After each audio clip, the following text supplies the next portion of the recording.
3 men nabbed in drug bust, 92.7 kilos of ketamine seized. Building owners initiate talks with government over Medan Imbi land issue.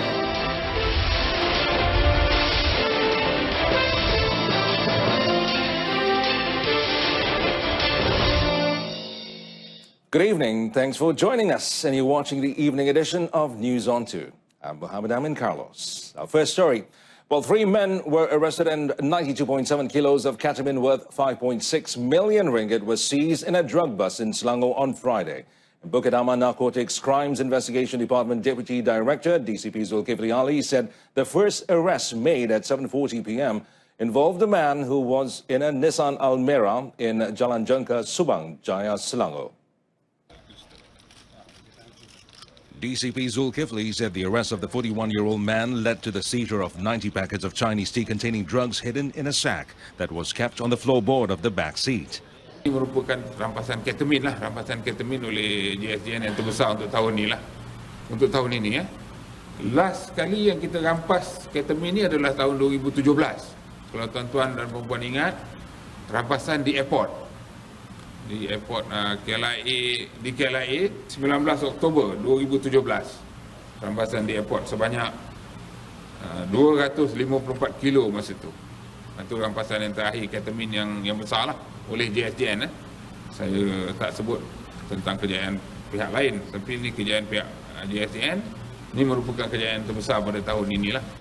The other 2 men, aged 49 and 54 years, were in a Perodua Axia car when caught at the Sungai Buloh R&R along the North-South Expressway.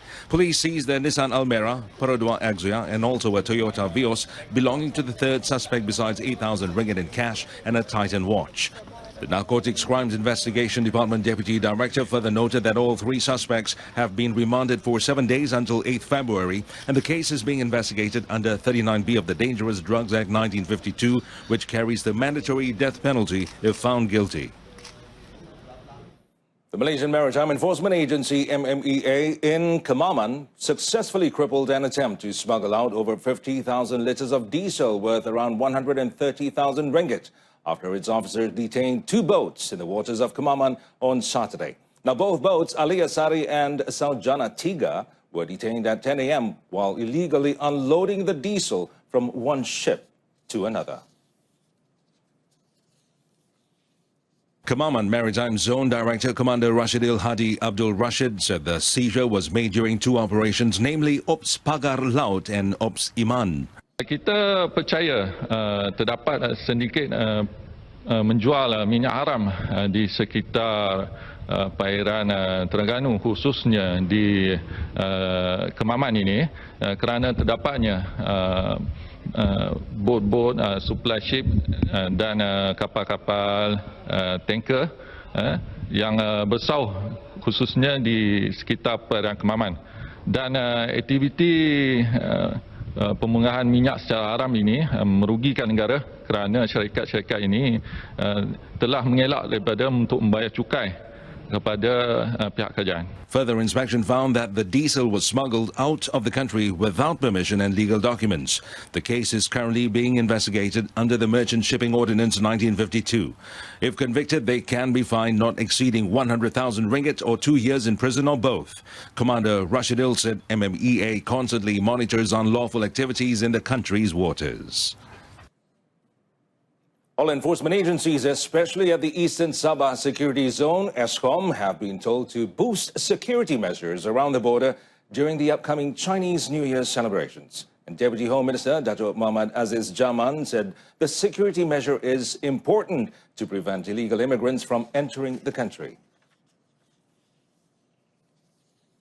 Commenting further on the matter, Dato' Muhammad Aziz said he contacted all the directors to ask them to tighten up border security, as the ministry does not want a repeat of 1972, which saw many refugees from the Philippines fleeing to Sabah amid the civil war in their country. Saya telah minta untuk kita perketatkan. Kita tidak mau mereka ini masuk ke negara kita.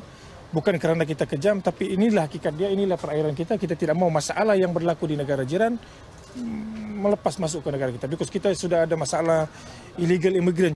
He said this after attending a Chinese New Year shopping program with people with disabilities around Sepangar in Inanam, Sabah. Now, 406 summonses were issued by the Pulau Pinang Road Transport Department, RTD, in conjunction with UPS Tahun Baru Cina 2019 between 29 January and 1st February, with the highest being driving without license and expired road tax. Its director, Muhammad Johari Noor, said they will also continue to pose as passengers at the Sungai Nibong bus terminal and Penang Central. Muhammad Johari said as a result, action were taken against 4 out of 198 express buses which were inspected in the operation. Membuat rakaman video kesalahan terhadap mana-mana pengguna jalan raya yang menggunakan lebuh raya yang melakukan kesalahan. Dan untuk kenderaan kita, sama ada menggunakan motosikal ataupun kenderaan kuasa kita ada kamera GoPro yang kita boleh merakam kesalahan-kesalahan yang dilakukan oleh pengguna jalan raya. Muhammad Johari was met while leading UPS Khas Motosikal Tahun Baru Cina 2019 at the Penang Toll Plaza today. During the operation, the department detected and confiscated a stolen motorcycle, while 76 summonses were issued for various offences. The operation was also joined by the Immigrations Department, the National Anti-Drugs Agency and the Road Safety Department. Well, 2 local fishermen that went missing at Kuala Muda waters near Penaga, Kepala Batas Pulau Pinang, were found around 1:30 p.m. today, and they were seen around some 40 square nautical miles from the Kuala Muda jetty. Pulau Pinang Maritime Enforcement Agency, MMEA, Director Maritime Captain Hamizan Harun said the 2 fishermen went missing after their fiberglass boat suddenly broke down. Keadaan masa masih kita boleh dapat maklumat penuh. InsyaAllah dalam masa terdekat nanti kita dapat kembali. The search and rescue operation, SAR, earlier was expanded to 135 square nautical miles. The 2 fishermen were reported missing after the fiberglass boat they were in did not return to the jetty since Friday. The boat, manned by fisherman Yashir Abdul Hamid with 1 crew, had been out to sea from the Kuala Muda jetty at about 4 p.m. last Friday. Upon receiving the missing persons report, the Langkawi Maritime Rescue Sub-Center, MRSC, activated the SAR operation. Well, police yesterday managed to arrest a man alleged to be involved in a hit-and-run case which caused the death of a senior citizen from Beijing, China, at Jalan Datai in Pulau Langkawi. The suspect, a 42-year-old Pakistani man, was arrested at 9:10 a.m. based on information received from the public. And Langkawi Police Chief Superintendent Muhammad Iqbal Ibrahim said the suspect, who was driving a Proton Saga, was arrested by traffic police at Jalan Kuala Triang. Upon inspection, authorities found several damages on the car. The suspect, who lives at Kampung Padang Kandang, Kuala Triang, was taken to the Langkawi Traffic Headquarters for further action under Section 41, Subsection 1 of the Road Transport Act 1987. Now, the 70-year-old Wang Bing Zong was killed while his 4-year-old grandchild sustained injuries on his head when a car rammed into them while they were crossing the road at Jalan Datai on Wednesday. And Wang was pronounced dead while receiving treatment at the Langkawi Hospital on the same day.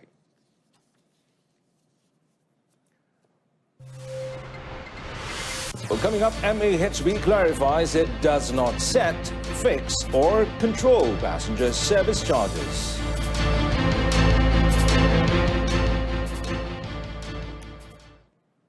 But first, the company that constructed buildings on 2 plots of government land in Medan Imbi in Kuala Lumpur has written a letter to the Federal Territories Ministry and initiated discussions to resolve the issue. Its minister, Khalid Abdul Samad, said the owner of the building had proposed to buy the land, but further discussions were necessary to find the best solution.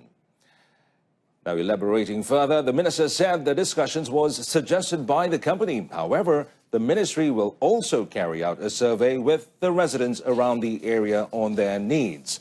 On 16 January, Khalid had revealed a case in Medan Imbi involving land encroachment on Lot 568, owned by the Federal Territories Land and Mines Office, and Lot 716, belonging to the Federal Territories Land Working Committee that comes under the supervision of the Chief Secretary to the government. He was reported as saying that the site, covering a total of 0.14 hectares, was originally a playground with trees but was now a site for a 6-story office building and fruit stalls. Infrastructure development at all national type Tamil schools, SJKT, in a bid to improve their students' academic performances and co-curricular activities has always been encouraged by the Negeri Sembilan state government. And Seremban MP Anthony Logue Sufuk said this was evident with the allocation of 3 million ringgit for the development of SJKT, SJKC national type Chinese schools, as well as religious schools this year. Kerajaan baru Pakatan Harapan akan terus memberikan sokongan dan untuk kita memupuk dan menggalakkan pembangunan SJKT ataupun sekolah Tamil ini terus cemerlang dalam sistem pendidikan negara kita ini. Jadi memang saya tahu bahawa pencapaian sekolah-sekolah Tamil dalam beberapa tahun ini berkembang dengan amat pesat, berkembang dengan baik. Malah pencapaian akademik sekolah-sekolah Tamil khususnya untuk UPSR dulu adalah baik dan ini menunjukkan bahawa kualiti dan mutu pendidikan di sekolah Tamil semakin hari semakin baik. Logue said this at the opening of the school hall at SJKT Cairo Ladang, which was officiated by Koperasi Kebangsaan Permodalan Tanah Berhad Executive Chairman Tan Sri Dr. K.R. Somasundram. The construction of the school hall began in August last year and was fully completed last week at a total cost of 300,000 ringgit. The passenger service charge, or PSC, is not set, fixed, or controlled by Malaysia Airports Holdings Berhad MAHB or Malaysia Airports Sepang Sendirian Berhad MASSB, which is a wholly owned subsidiary of Malaysia Airports Holdings Berhad MAHB. Now, in a statement clarifying on the PSC and condition of use, or COU, today, MAHB said PSC rates in Malaysia are under the purview of the Malaysian Aviation Commission, or MAVCOM, an independent economic regulator to the civil aviation industry, as stated under Section 46 of the Malaysian Aviation Commission Act 2015.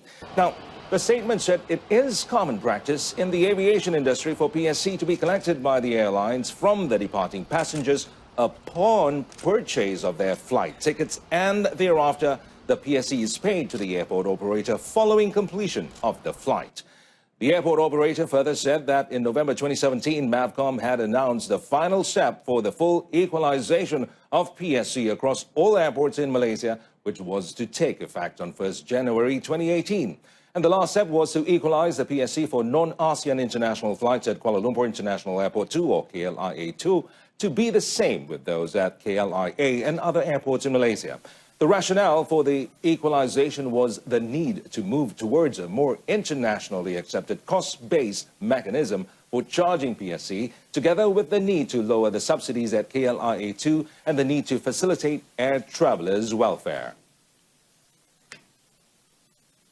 Well, consumers in Malacca who have not yet installed the Tenaga Nasional Berhad TNB smart meter will receive an installation notice by post or by hand at least 30 days before installation process. Now, TNB in a statement said consumers who have received the notice are encouraged to make an appointment early to facilitate the installation process at their premises.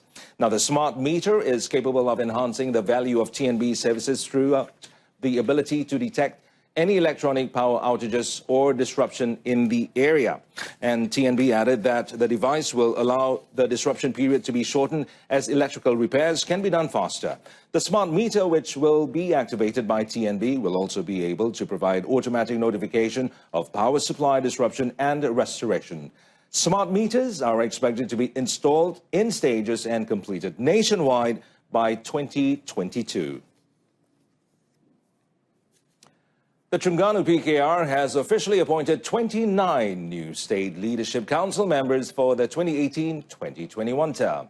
And State PKR Chairman Azan Ismail said the appointment was decided after a series of discussions with party leaders and the Central PKR office. Azan, who is also Kuala Terengganu branch chief, will chair the committee while assisted by his deputy chairman, Abdul Rahman Yusof, who is the Dungun branch chief. Ada 4 cabang diwakili oleh 3 perwakilan dan 4 cabang lagi mempunyai 4 anggota yang dilantik, menjadikan keseluruhan cabang daripada Besut hingga Kemaman mempunyai representasi yang menyeluruh dan hampir seimbang komposisinya dalam kedudukan Majlis Pimpinan Parti Keadilan Rakyat Negeri Terengganu. Azan, in a press conference held in Kuala Terengganu, also announced the appointment of PKR Wanita Vice Chief Datin Faizah Arifin as a representative of the Central Women's Leadership who will play a role in assisting the state's PKR women in the state. Failed to end their 13-year wait to lift the Sultan Ahmad Shah or the Sumbangsih Cup after losing 1-0 to last season's Super League champion Johor Darul Ta'zim at the Tan Sri Hassan Yunos Stadium in Larkin, Johor. In the opening of the 2019 Super League, the Southern Tigers kept attacking and did not give their opponents a chance to fight back. However, the team under Mehmet Durakovic did not give up and tried to put a fight until they were finally defeated in the 40th minute when Gonzalo Gabriel Cabrera scored a goal after a brilliant pass from Aaron Niquez Esclaves. In the second half of the match, the Perak team, in an attempt to score an equalizer, launched several attacks, but the moves were prevented by the JDT squad until the final whistle. This is the 4th time that JDT has won the trophy. They last lifted the trophy in 2018 after beating Kedah 2-1. First half was very good. We press high, we play good football, we create many chances to score. We scored 1 time, so it was very good. Second half, also for me, was not so bad. Was a bit different because Perak also played. They wanted to score. Yeah, but I thought second half was much better performance by our players. So at the end of the day, I know we lost, but we can hold our heads high because I think we did a really good job in the second half. Meanwhile, in the Super League, Kedah faced PKNP and overcame them courtesy of 2 debut goals. Kedah FA went through a turbulent season in 2018, one which saw them finish 6th in the Super League table and get eliminated from the Malaysia Cup in group stages. As a result, it was no surprise when the Red Eagles signed several new players in the transfer market, hoping to move on from last season. And it seems that strategy has worked, as Kedah beat PKNP by 2-0 in their opening fixture to move 2nd in the league table. New signing Shakir Hamza was in line to make his debut, and it was one to remember for the defender who opened the scoring for his new team in the 66th minute.